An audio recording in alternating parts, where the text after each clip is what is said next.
We have Zarlasht Ahmad, who is a school psychologist, and she conducts psychoeducational assessments and collaborates with both school staff and families in developing plans that offer educational supports and or services necessary for students to be successful in school. She also provides direct services to students in either individual or group settings. Some examples of services provided include anger management, coping with stress and anxiety, relaxation training, and social skills training. She's been an active participant, facilitating discussions regarding disabilities within the Afghan community through the Afghan American Conference. This is so important because there's so much stigma with disabilities within the Afghan community, the Muslim community, and in a lot of communities in general. So I'm so glad you're doing that. Hi, Zarlasht. Welcome. Hi. Thank you so much. I'm so happy to be here. Oh, it's so good to see you. It's been a while. Good to see you too. Good. I'm glad that you're here with us. And I know that you work in the schools. So with this whole COVID shelter in place, how has that been affecting your job and your work? It's been very confusing. Nobody really knows what route to take. We're all at home. We're still trying to access the students that need, students that we would see on a regular basis that would come in, obviously, that have concerns. It's difficult to be in touch with them. So we're trying to create ways to maintain contact with them and allow them access to us. And so far it's been working. It's a work in progress. It's such a crazy, confusing time. Are you still meeting with parents regarding the IEPs and they're meeting the needs of their specially? Is that like online? Are you having meetings? We're still doing some of what we call child studies. We're just meeting to discuss the students. Occasionally, we're still having some eligibilities from students that we've already tested, but not anything else because we can't implement any strategies or anything within the classroom right now. So services have been interrupted. Yeah, so without having a classroom, we can't be implementing anything. So the IEP meetings, I don't think we're doing a lot of those at this time, unless parents specifically request those things. Wow, these are things you don't even think about. A couple of weeks ago, I interviewed my cousin who's a lawyer, and I didn't even know the impact this shelter in place has had on even the legal system, how divorces have been put on hold. A lot of cases are not being held. Child custodies have been affected. So it's just an unusual time. Yeah, I didn't think about all that. That's interesting. Yeah. That's really interesting. Yeah. So I shared a little bit about you and your experience. And so can you say something about your story of how you became a school psychologist? Because I know when I became a school psychologist, I really didn't know what a school psychologist was. It's just at that time, I was the academic affairs commissioner at my college, and my college counselor thought, oh, you major in psychology and you're the academic affairs commissioner. Why don't you become a school psychologist? So I was like, okay, I don't know. I mean, I know I need to go to graduate school. I just didn't know what for. Right. And it took me a while to really understand what a school psychologist did. So can you tell us a little bit about what a school psychologist is and what they do? Of course. So I came into this field. My daughter was diagnosed with autism when she was about 2 years old. So going into the school system, I had some familiarity with how the school psychologists worked. I was interested in clinical psychology, and I was actually working in Fairfax County Prison doing some work with inmates. And at that time, my supervisor for the research project I was working on talked to me briefly and discussed options about what I wanted to do. And I told her I kind of really was leaning towards working with children. And that's when she also mentioned, she said, I think you'd be great for this, for school psychology. And so I went and I did some research, and I thought that this is something that I could definitely do. So as a school psychologist, my main role is helping identify students with disabilities. And how that works is a parent or a teacher, someone initiates that conversation saying that a student is suspected of having a disability. And at that point, it's brought forth to a table, a team meets, and then at that, we decide if that we need to pursue something further testing or any sort of evaluations to determine if that student actually has a disability. And that's where I come in. Along with an educational diagnostician, we go in and do some diagnostic testing, some IQ testing, some rating scales and things that determine emotions and behaviors. And then putting all those things together, we determine if a student does qualify for services as a student with a disability. And I do want to mention, at least in the United States, I don't know what it's like around the world, that there is a federal law that gives parents and children legal access to special needs. So can you explain a little bit about that law that parents should know about and what rights they have? So are you speaking about the IDEA? Yes. Yeah, okay. So IDA, the Individuals with Disabilities Education Act, does allow parents to have full access, and parents are a pivotal part of the entire process. So a parent can come in and just say, I believe that my child is not able to access the curriculum. And that's the main goal of having these special education services. If a student is not able to access the general education curriculum, we want to be able to provide them services that enable them to do that. So with IDEA, parents get a chance to be involved in that entire process. They do come in, they request the testing, they are able to access the reports, speak directly to all the staff that's been working with the student, and get all the information they need. They can bring in an advocate. They're from beginning to end through the entire process and every step of the way. So for example, when they come in and they say, I believe the student needs special education, at that point a parent can say, yes, I consent to that, or no, I don't. Then the testing is completed. Once the testing is completed, the parent still has that access to say, yes, I agree with this testing, or no, I want further testing, or I'm going to get outside testing. So the parent is very, very, very involved every step of the way through the entire process.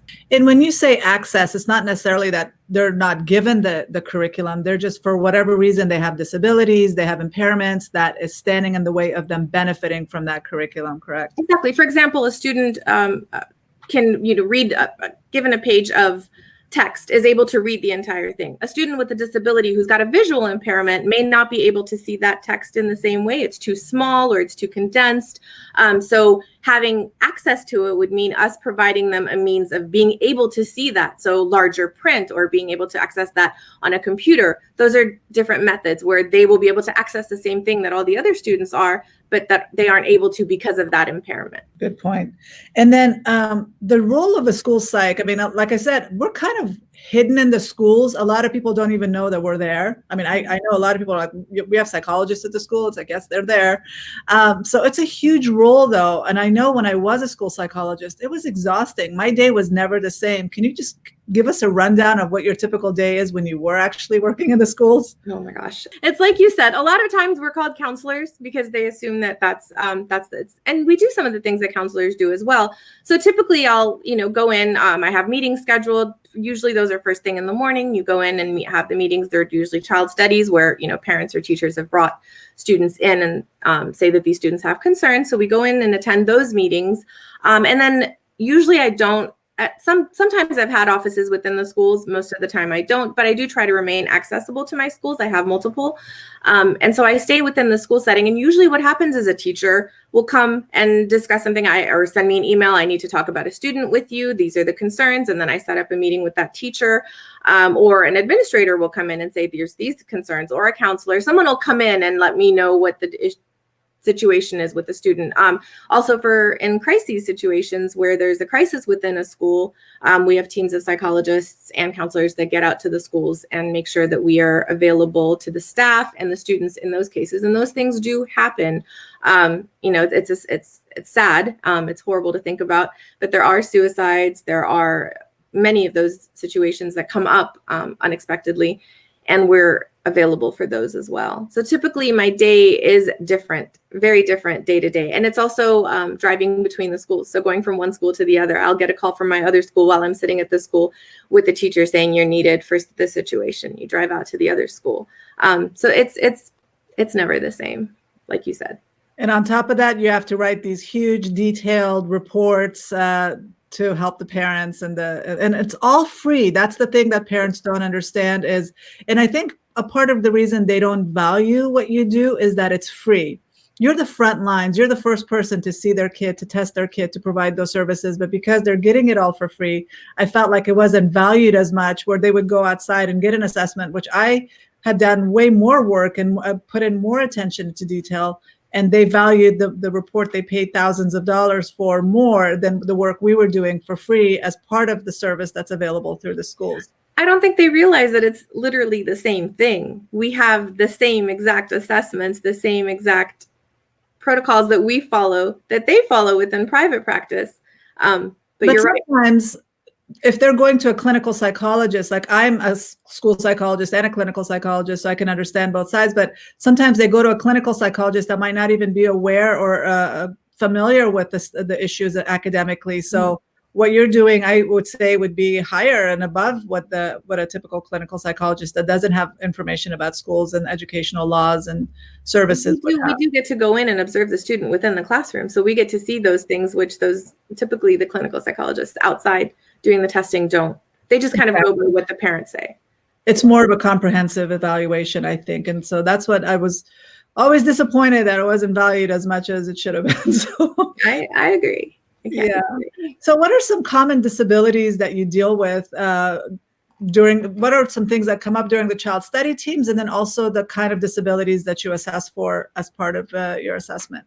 So a lot of times, one of the main, I think one of the, well, there's not really a main, but one of the things that come up a lot of time is a specific learning disability. So if a student is seen having struggles with reading, with writing, so specific learning disability encompasses things like dyslexia, dysgraphia, all of those reading disabilities. And that's one of the most common, because we'll have parents coming in saying, my student is not able to read these words, or is not able to sometimes comprehend these words. So there's a difference between those situations where a student is not able to read a line of text. That's one, and you can say that they're mixing up words, they're confusing letters, and reversing words, reversing letters. Those things are common up to a certain age, about 7 years old or so. But after that, it's a significant concern if a student is still reversing things. So it could be a sign of dyslexia. So that's something that comes up often. Parents will come in, or teachers will come in with concerns with reading and writing.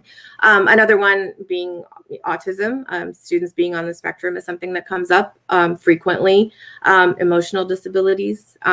So that I can go through a list of the categories. Some of them: autism, deafblindness, developmental delay, which is only, I believe, until you're 7, emotional disability, hearing impairments, intellectual disabilities, other health impairment, which is things like ADHD will fall into the other health impairment category, specific learning disability, speech or language impairment, a traumatic brain injury, or a visual impairment. So those are some of the categories. What was the second part of the question? I'm sorry. No, I think you said what are some of the accommodations and things that can be put into place for those things? Well, we could talk about some of the different services associated, because there's different levels, because we do have learning disabilities, but not every child will need direct services. Not every child is so impaired that they can't really access the curriculum. They might just need some tweaks to their education. And so speak a little bit about some of the services that are available for the parents. So for some students, just generally pulling them out into a small group setting, working with a reading specialist in a small group is very helpful. And then for students that, for specific concerns, for example, if dyslexia is the concern, and that's where you're seeing the struggles, there are specific reading programs that are implemented. One of the ones that we use in Loudoun County is the Orton-Gillingham, which is a great program, and it encompasses everything that these students need in order to access the curriculum. So they go through this process of going through the entire program. And I've seen the improvement. I've seen drastic improvement in students, if that is the concern, if it's specifically with dyslexia. So for other students, small group settings can help. Some of them being in a quiet area and having access. If they're, for example, students with ADHD, which can't, multiple distractions within the classroom are very difficult for those students to work. So having headphones, access to headphones, or sitting off in a side where they're not, or removing clutter from their desk space. So there's different things that go into making sure, and these don't necessarily have to be after educational testing is done. A lot of these are small interventions that can be put into place even before we get to testing and identify a disability. It doesn't have to go as far as that. Within child study, when a student is brought forth, a lot of these things are already implemented. We have wonderful teachers that go in and implement these things even before we get to the child study process. Yeah, in some schools, there are amazing teachers, and they're proactive, and they see that a kid is struggling, so they tweak their educational approach, and they do a multimodal teaching approach, and they will do those accommodations, or not even it's not necessarily even a service, it's just tweaking the education so that they can really benefit from it. But then there are some teachers that refuse to do that, and that's where the law comes in. That's where, if your child does have a learning disability, if your child qualifies under the IDEA and they need to get those services, the law protects you as a parent to make sure that you are getting those services, and you can make sure that the school and the district are providing those services. Agreed. Absolutely. Just wanted to put that out there. And there's a lot of, there are programs like they have the resource program where the child is taken out and they're provided so many minutes during the week for individualized services. And that's the individualized IEP program. And then there's the 504, which is just an accommodation and no services associated with it. Can you explain a little bit about that to people? About the difference? Sure. So one of the main differences with the 504, it's not an evaluation isn't required. So you don't have to have, what you need specifically for a Section 504 qualification is just a documented disability. So if you have that, Section 504 is accessible. Within Section 504, there's a broader definition of disability, because in the 504, it says that the disability must substantially limit one or more basic lifestyle activity. For example, learning, reading, communicating, thinking. If any of those things are limited, 504 encompasses that. While an IEP it's specifically geared to the child's educational performance and ability to access the curriculum. So with an IEP, you have to qualify for one of those categories that I went over earlier. We have 14 within Loudoun County. So you have to qualify for one of those to get an IEP. With a 504, it doesn't have to necessarily be in that list of things. It can be another documented disability, and you'll still receive services. So IEPs are developed for students who receive specialized instruction. 504s are for students who have, for example, they need a little bit more extended time, some larger print, but they don't need specialized instruction. So the instruction itself doesn't have to change, and they don't qualify for specialized instruction. Then you'll go the 504 route. Those are some of the main differences. Okay, that's really good, because there is a difference in parents. I mean, I have a lot of kids that have anxiety, or there's just even attention deficit, and they're having a difficult time focusing, and they don't know that they can access or go to the school and access additional support for their student to make sure that they are successul. Sometimes those things don't show up, just because there's a lot of times where we'll have testing for a student and we know that the student has a specific, or we suspect a specific disability, for example, ADHD. And however, ADHD, in order to qualify for that, it has to be present across settings.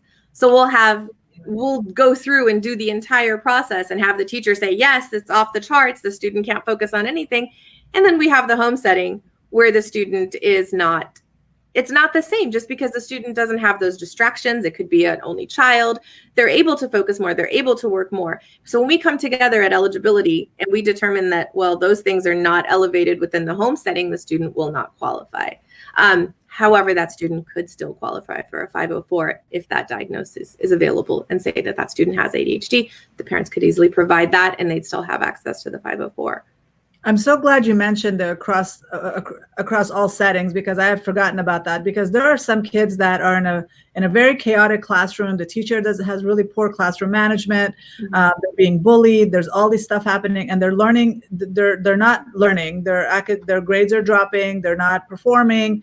And the teacher's like, this kid needs to be in special ed. Take him out of my class. They need specialized learning. And then we do the testing, and we see that no, they don't have a learning disability. There's nothing going on. This is a situational issue, and it's not a learning disability, because a learning disability is something you're born with. It's a learning difference. I always talk about my own self, where I get lost really easily. My brain will not see the world as a map like my sister and my dad. They're walking maps. They can, like when I was a teenager, I take my little sister with me to San Francisco so she can help me get back home, because I would get lost. I couldn't find my way. Yeah. That's how my brain is wired. It will never change. I will always have issues with directions, but I've learned compensation skills. Like I know how to read a map. I know now, I use a GPS now, but I know how to look at landmarks. I know where the North Star is. I know how to do all that. Those are ways for me to compensate for what I would call as a learning disability. That really significantly impacts me, and it's caused a lot of frustration where I get lost all the time.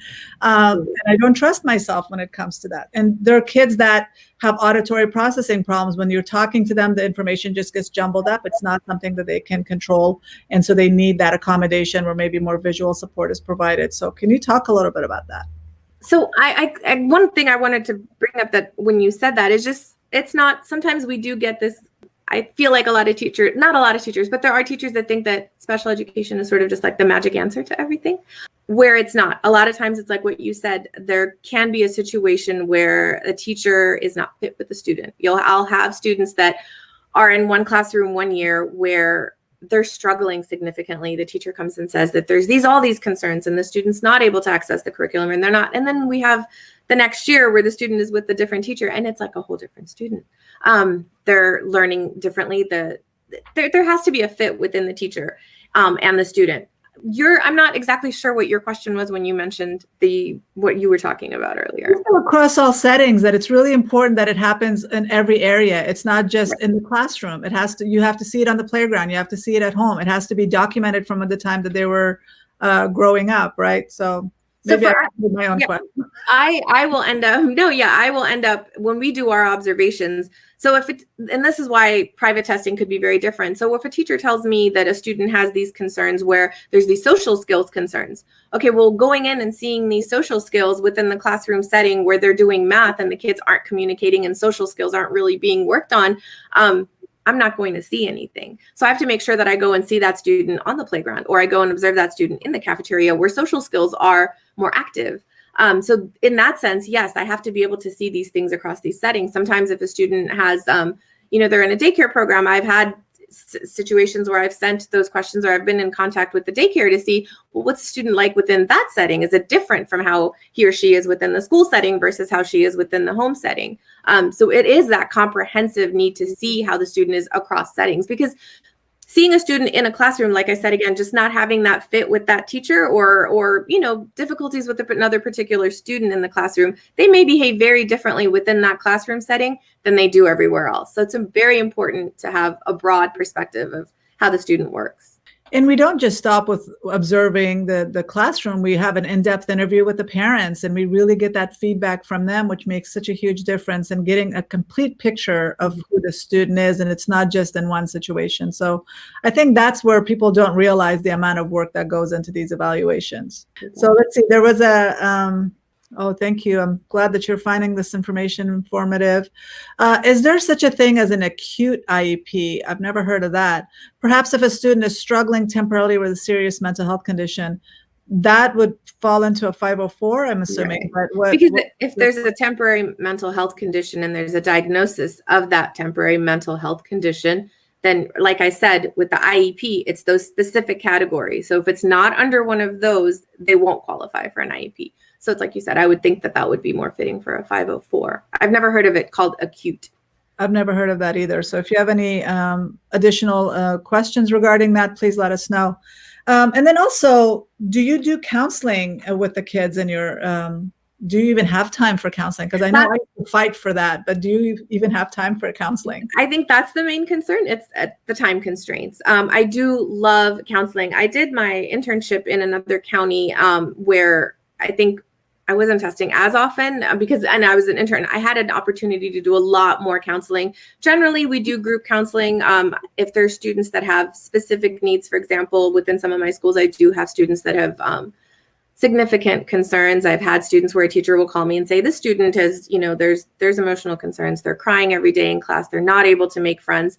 I do get a chance to work. And in all honesty, the counseling part is one of my favorite parts. And I wish I had more time to dedicate to that, but with testing and meetings, I don't often get to dedicate as much time as I'd like to. But we definitely do that. We do group testing group sessions for counseling with anxiety, for social skills, all of these things. A lot of my counselors at my schools are fabulous, and they do a lot of those things already. Those are already in place, and they do a great job of it.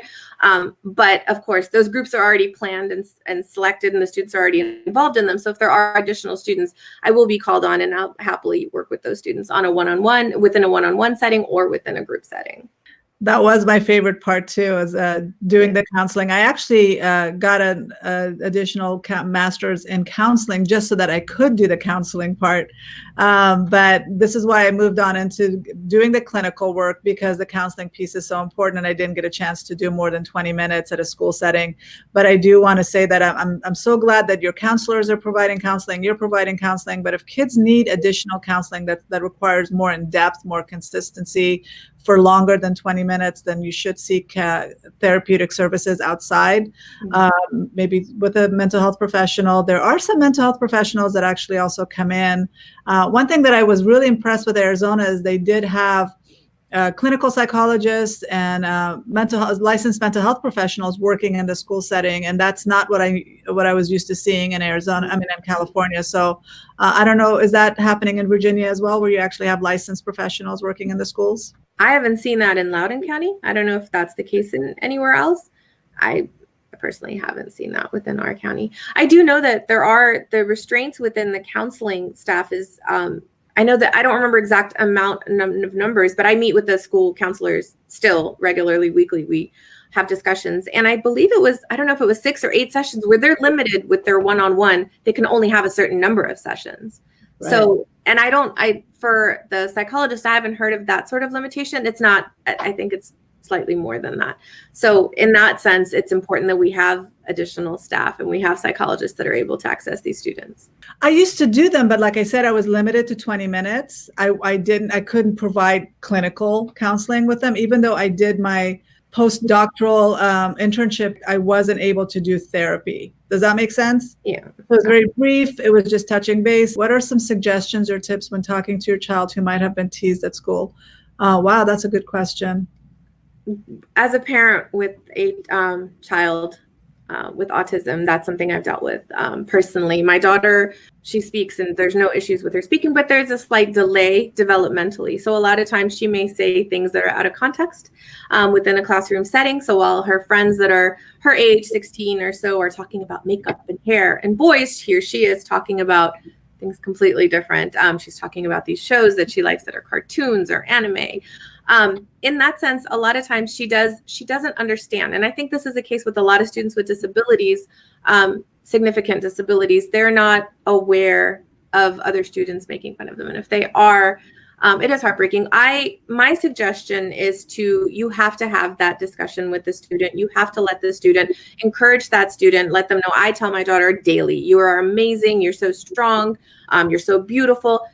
If we boost that confidence level up higher, it's more difficult for everyone else to take it down. Within the school setting, hopefully teachers are aware of what's going on and they're keeping an eye out on that situation. But within the home setting, the thing that we can do is constantly boost their confidence, boost their morale, have that relationship where communication is very strong with you and the student, so that if a situation like that comes up, they do talk about it. Even students that don't have disabilities are going to face those situations, but you just want to be able to hear if it's if it's something that's happening over and over again, that is something that you need to get on top of. And so I think communication, what you need to do is you need to be talking to that child. You need to, every single day when you check in with your child, when they come home from school and you say, how was your day? Don't stop at that, dig a little deeper, because most of the time the answer we get is, oh, it was good. It was fine. It was okay. You got to dig a little bit deeper than that and see what happened during the day. So what happened how was lunch? What did you learn today? Dig a little deeper so that you can get that information. That's so powerful, because we do need to do the work as far as boosting their self-esteem and then also helping them understand. So when I worked at the schools, I made sure with every IEP meeting that the student was involved, and then I would explain to them what that disability meant and then how they can use their strengths to overcome that disability, and then talking about different celebrities that have disabilities, that have overcome their disabilities. Like Tom Cruise is dyslexic, Whoopi Goldberg is dyslexic, and yet they're very successful actors. Charles Schwab had a learning disability. Einstein had a learning disability. It's so important to send that message to the kids and tell them, this does not define you. This doesn't limit you. There's a really wonderful, powerful story I recently listened to in the book, Think and Grow Rich, which was written in 1937. And this man, Napoleon Hill, his son was born without ears, and he had no ears. And they thought the kid was never going to learn how to speak, never learn how to hear, and wasn't going to have a normal life. But he said, that is not going to happen to my son. So from the beginning, from the time he was a baby, he would go close to his ear and tell him, you are going to hear, you are going to speak, and you are going to use this disability to your advantage, and it will be an asset in your life. And so he kept saying that over and over again. Over time, they found out that the kid could respond to music, even though he had no capacity for hearing. Like they couldn't even find anything underneath. but yet somehow his brain started developing that. And if the teachers got close enough to his head and talked to him, he was able to learn how to speak, learn how to hear. And then when he was 20, there was a device that they were able to use, and that improved his hearing. He was able to hear like everybody else. And then he ended up working for the company that created that device and then used that disability as an asset. So our words are so important. If we tell our kids that you're no good, this disability is going to hinder you, your life is going to be limited, you're never going to amount to anything, they will believe that, and that's what they will turn into. So it's so important for us to make sure that they know that this disability is not going to hinder your life. You can achieve still, you can be successful, and you can turn it into an asset.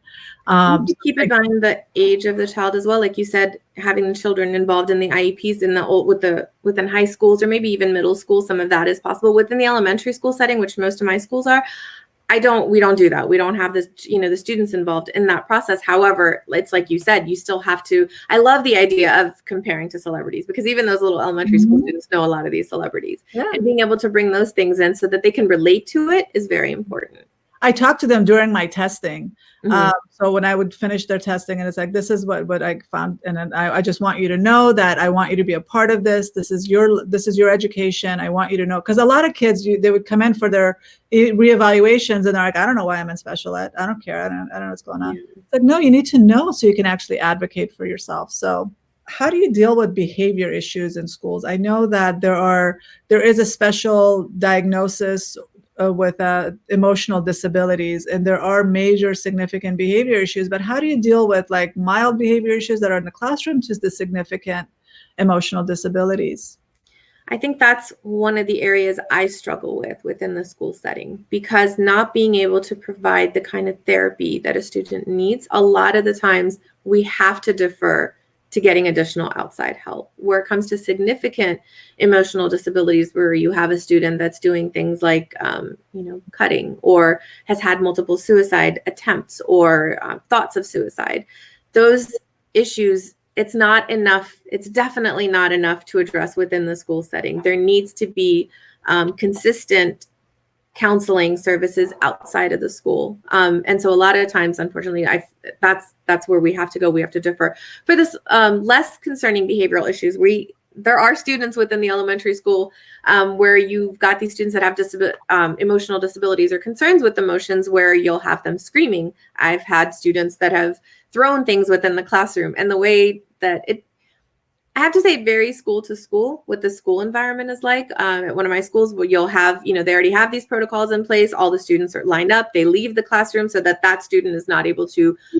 physically harm another student. And then we have staff that's trained to come in and hold that student, not, in an aggressive means, or, put them down on the floor or anything, but there's training on specifically how to, calm that student down, how to hold that student, how to sit with them. And then once they've gotten that situation under control, bring them into the office and have someone sit at that point, either me or someone from the administrative team will come in and sit and have those discussions with those students. And then the teachers become very accustomed to see what it is that triggers these behaviors. So a lot of times we put in something called an FBA, which is it's a behavioral intervention program, where you're seeing what the concerns are. We collect data and see what is it that triggers these actions or these emotions within a student. For example, some student may not like group time where they're sitting in a circle, and every time they're getting ready to sit in that circle, you see the student throw a tantrum, you see the student refuse to work, and they're screaming or they're yelling. So there has to be a replacement behavior that gets put in place instead of that. So every time that happens, the teacher then has to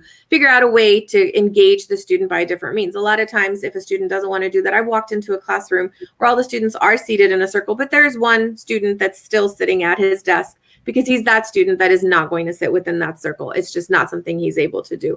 So there are these sorts of accommodations that are put into place within the classroom setting for the less concerning behaviors, but for the greater behaviors, we do have to defer a lot of times to outside services. And that is the frustrating part, because you don't have that consistency between the school and the home, because there are schools that can have amazing behavior interventions in place for the kid, and then the kid goes home and then the parents completely undo all of that. So That's the part that I like as a clinical psychologist, now that I'm able to work with the families and make sure that they have that resources and they're empowered to help their kid change that behavior, because it is frustrating, it's difficult, and it's very disruptive for the rest of the students in the classroom, that they are not getting the services or the education that they need because the teacher is so distracted.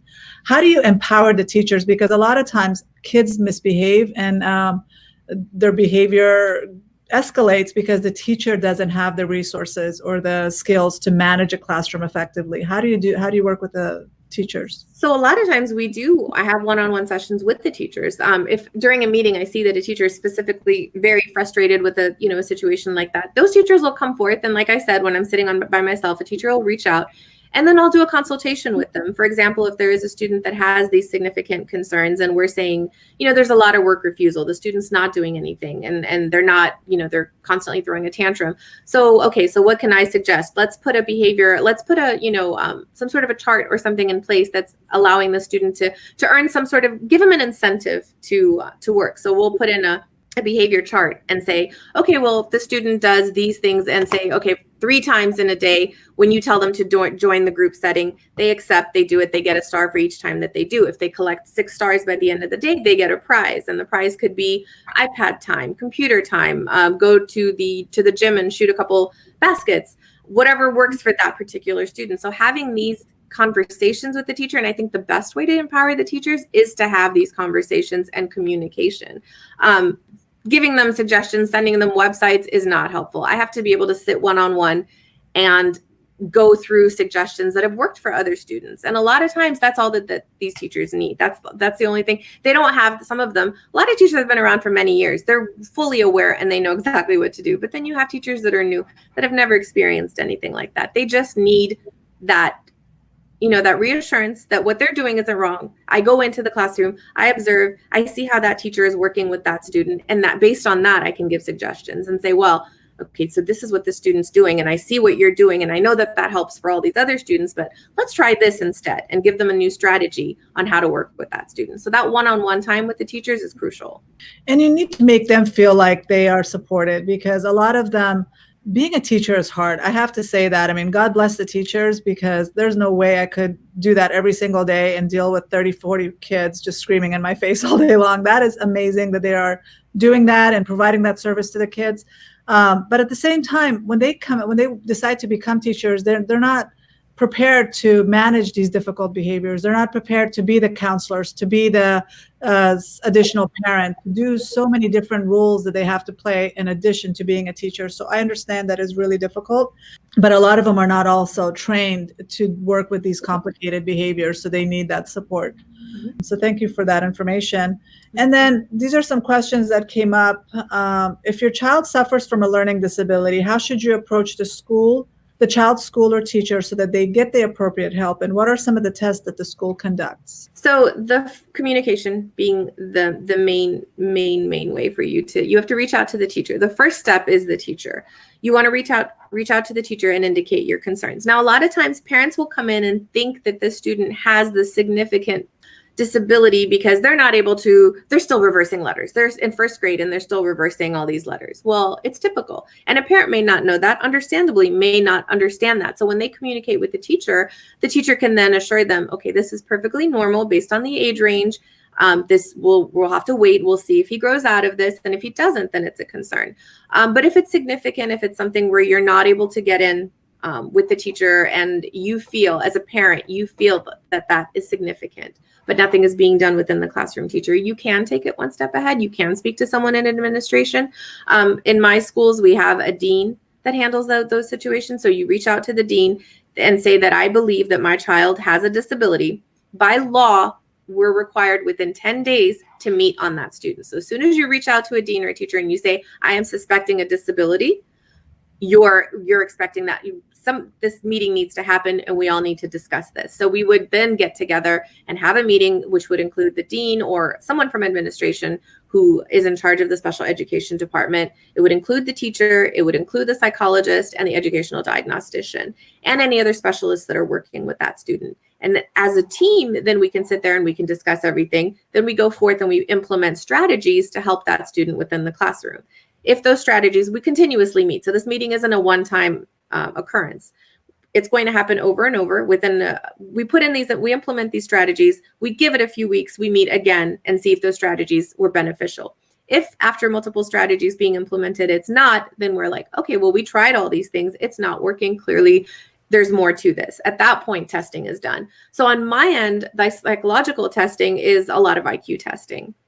One of the main ones I use assesses for 7 broad abilities, such as like crystallized intelligence, fluid reasoning, using logic, visual, spatial, hearing, processing speed, all these different areas. And what we look for a specific learning disability, when you have a specific learning disability, it doesn't mean that everything is weak. It means you have a normative performance. So you have all these other areas that are within the average range, but you have 1 or 2 areas that are weak. So for example, you might have everything else is across the board average, your crystallized intelligence, so your vocabulary, general visual abilities, hearing abilities, processing speed, all those things are normal. But then you have phonological processing, which is specific to those, words and sounds and substituting.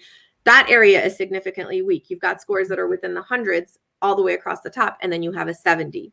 That's a specific learning disability because you've got that specific weakness in that area. And those tests, my tests, help for figuring out those areas. And then as well, if you've got an emotional or behavioral concern, an observation with me within the classroom setting, and then also asking these questions. Now, these behavioral and emotional rating scales are hundreds of questions. They're very lengthy. They assess for everything, for ADHD, for autism, for other behaviors. All these questions encompass all these behavioral concerns. And then at the end, we see it. We compare it within the classroom, again, with the classroom and the home setting, and see where those behaviors are consistent. So if you've got a student that's consistent in a certain behavior within the classroom and within the home setting, then we know that those are the areas of concern. And I just want to add that not all discrepancies, because the discrepancy is here's your IQ and here's your achievement, and there's a huge gap. Here's a huge gap between the two. And so the goal of special ed is to bridge that gap and bring you as close to your intelligence as possible. But not everybody, because there's a gap, not everybody would qualify. Like for me, with my learning disability of getting lost, that wouldn't necessarily qualify me for any services. And I remember testing my sister a long time ago because you used the Woodcock-Johnson, right? Mm-hmm. Yeah, and so I was testing her because she was really concerned. She was about to go to USC for her master's, and she's like, I think there's something wrong with me. I think I might have a learning disability. So I'm like, let me just test you to see what's going on. Her IQ was like in the 130s, and everything was above average. And then the only area that came out low, and it was a huge significant gap between her IQ and this area of weakness, was her short-term memory, but that was still in the average range. So that's what I want people to understand, that you might have a gap, but it might not necessarily, it's still within the average range. It might cause a few issues for you, but it's not significant enough to qualify for special ed. So there are very strict guidelines for what makes you eligible for special education. So you could still be within the normal range and struggle, but that doesn't mean you don't have the ability to succeed academically along with other students. So we see for people that are more, numbers help you more, where 100 is the average. If you're between 1 standard deviation below or 1 standard deviation above, you're still considered within the normative range. So if you've got 85 to 115, you're still within the average range. Below that is concerning. Right. The whole goal, it's not to make everybody gifted in the schools. We don't have that ability. It's like Medicare for all. Yes, we all could benefit from Medicare for all. But as far as special ed, we all could benefit from special ed and additional support, but not everybody gets to qualify for that, right? Right. So the next question somebody has is, depending on their disability, whether it's dyslexia, ADHD, or executive functioning, or oral written disorder language, what determination does a school make to keep the child in a regular classroom or have them in a special education setting? So I guess what determines whether they stay in the regular classroom versus they get additional support in the special ed setting? So generally the goal is to keep the student in the general ed setting. There aren't, in Loudoun County, there aren't specific classrooms for ADHD or specific learning disability where these students are taken out of the classroom. For most of these, the only area where students are pulled out more and work in a specialized classroom is with autism, where you have a student where there's, significant behaviors that need to be addressed and need to be within that setting. As far as ADHD and these things, the goal is definitely to keep the student within the general classroom and pull them out for the services that they need. So there aren't, as far as I know, there aren't specialized classrooms for those areas of disabilities. So you guys don't have like a resource program? But they're not constantly in that. So it's right. within the general classroom setting, and they're pulled out for those reading resource programs for, 30 minutes at a time, an hour at a time at most. So they're not pulled out of the class. Everything else is within the general ed. The goal, like you said, in special ed is to keep the students in the regular ed as much as possible, unless they have severe disabilities that require that 51% or more of the time in a special ed classroom. So that would be physical handicaps, deaf and blind, brain injuries. Where they absolutely cannot access, if a teacher is teaching in front of the classroom and that student can't see anything, can't hear anything, it's impossible for them to learn anything. So in that small classroom setting. Right. More one-on-one attention. I hope that answers the question. I know. I hope. Please feel free to follow up. And then what's a 504? We did touch on this. Mm-hmm. I've had a client during my internship who was asked to set up in a 5 IEP for a serious temporary mental health concern. Where can I get information for clients regarding different criteria so I can advocate? I would go to the IDEA website. That would be the main source. So I don't know exactly what the link is. IDEA.org or something like that. Yeah. Individuals with Disabilities Education Act. They will have resources and information on who you can contact, just because I've never heard of a temporary IEP.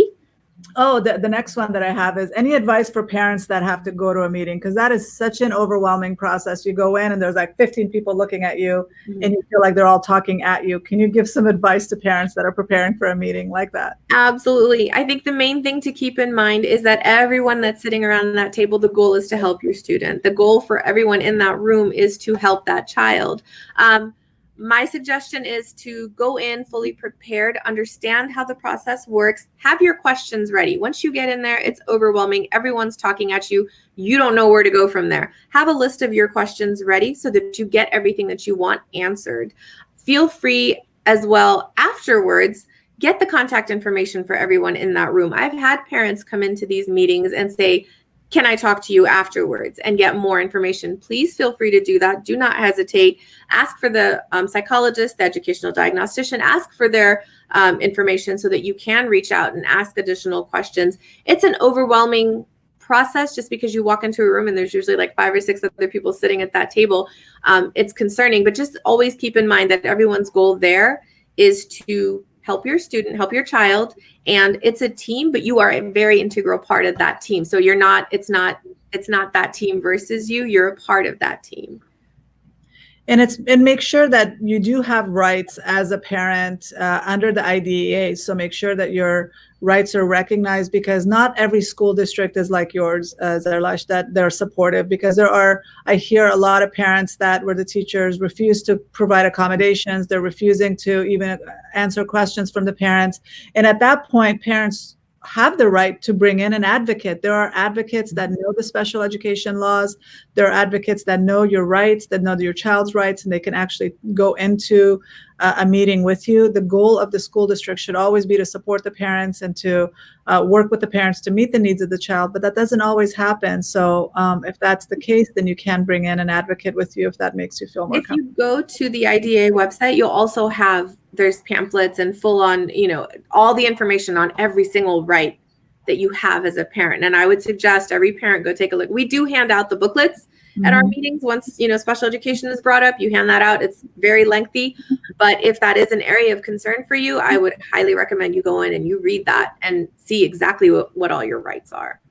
Yeah, and even the fact that it is a federal program. So if you go from Virginia to come to Arizona or go to California, that IEP and that 504 follows you. You don't have to start from scratch. You can bring that information with you and say, I would like this implemented for my child. But if there are things that are happening or your child no longer needs certain accommodations, then you can meet with them. Nothing is set in stone. You can meet with them and call a meeting with the district, like Zarlasht was saying, that you're a part of that meeting. and you can advocate for yourself and ask for a meeting and say, these are the changes I would like to see for my son or daughter. And you can change things that are written in an IEP or a 504 once it's already been agreed upon. And I don't want to make your job harder. I know that No. that can happen, but I've been on the other side. When I lived in California, the services that I would have liked to have for my daughter were not available. And I was that advocate. And I actually reached out to an advocate myself to go into those meetings with me and help me, because I didn't know at that point. Basically it was just, we were in, I lived in Walnut Creek. So the schools that my daughter was in, she had these special needs, and she was in this program where I felt like she was regressing. She wasn't learning anything. She was regressing. It was like all these students were just in one classroom with all these different special needs. It was very concerning to me. And it got to a point where I got very frustrated, and I brought in an advocate. And you do have those rights. You don't know those rights until someone tells you. So as far as, yes, it does make it more difficult for the school setting, but you have to keep in mind, you are your child's strongest advocate. You have to be. So you have to be informed. You have to go in there fully informed.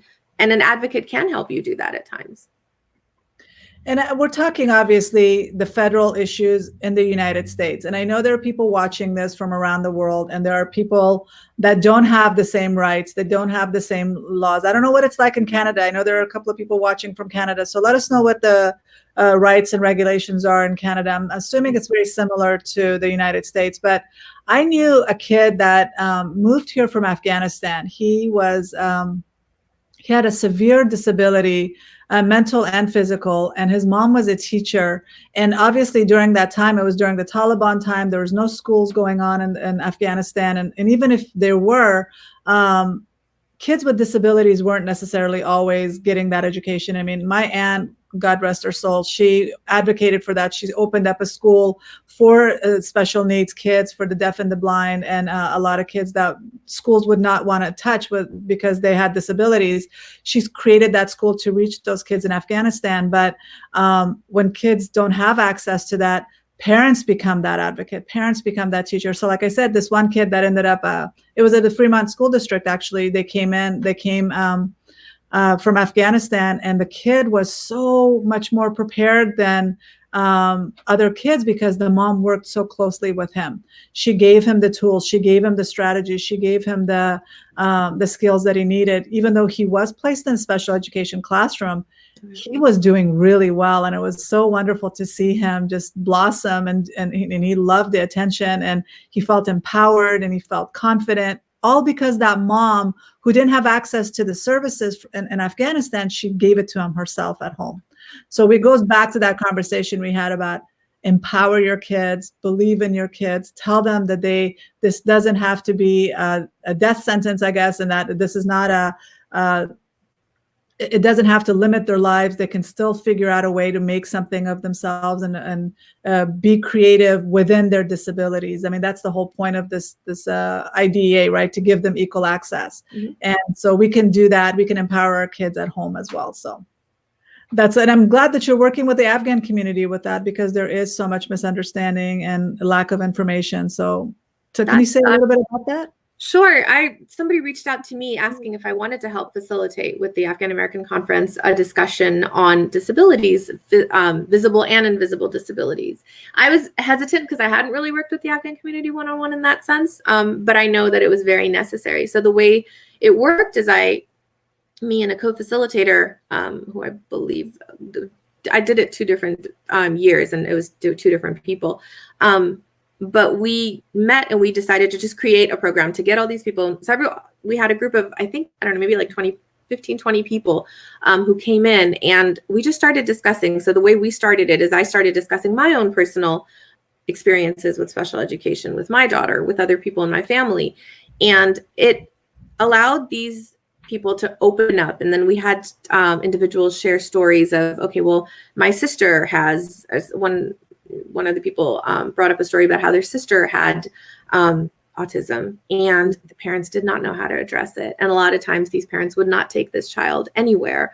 When there was, parties and events where other family members came to the house, this child was kept inside of a room, and the sister was asked to watch her and make sure that she doesn't, get out and mix with everyone. parents are just not aware of what to do. And there's such a strong stigma with that within our communities. And I see that even within the school setting right now, when I have parents come in and I've seen Afghan parents or parents within that general area, when you say that your student has a disability, has autism, no, not possible. The student, he'll outgrow it. She'll outgrow it. I hear that so often. And it's like that with my community, with the Afghan community. So once one of those individuals opened up and shared their stories, we had another individual talk and another one talk, and then one talked about depression. By the end of that session, there wasn't a dry eye in the room. Everyone was crying. We ended the session. It went over almost an hour over the time that was allocated to it. We ended up in a huge group hug, and it was one of the most powerful moments of my life, being able to sit and talk to these people and give them a chance to vent. We had men and women in there, and everyone was crying. It was extremely emotional, but it was beautiful because I feel like for a lot of these people, it was the first time they had a chance to let all that out. They weren't able to discuss these things with anyone. So I think it's very important that we continue these discussions within the Afghan community. I worked a lot with Afghans in Fremont and all over California because I was in San Diego, I was in Pasadena, I was in the Bay Area. And so working with a lot of Afghans, initially, I just didn't understand because I didn't know anything about learning disabilities within the Afghan community. But given the 40 years of war that we've dealt with and all the immigration and all kinds of stuff, and my dissertation was focused on the effects of war and migration on parenting and how that parenting affects how their children are learning, and a lot of kids dropping out of schools and and I worked in the prison as well. I worked in juvenile hall in the state prison, and it just broke my heart that a lot of Afghan kids end up in jail because they don't know, they're not accessing the education, they're not valuing education, they might have learning disabilities that they're not getting services for. So it's so important to have this conversation and educate our community, but also a lot of other communities that have stigma towards disabilities and towards mental health and mental illness. And so that's why I wanted you to be here to kind of talk about that and share some information. And hopefully we normalize this, that there's nothing wrong with it. There's no shame. There's services available in the school settings. There's services available clinically.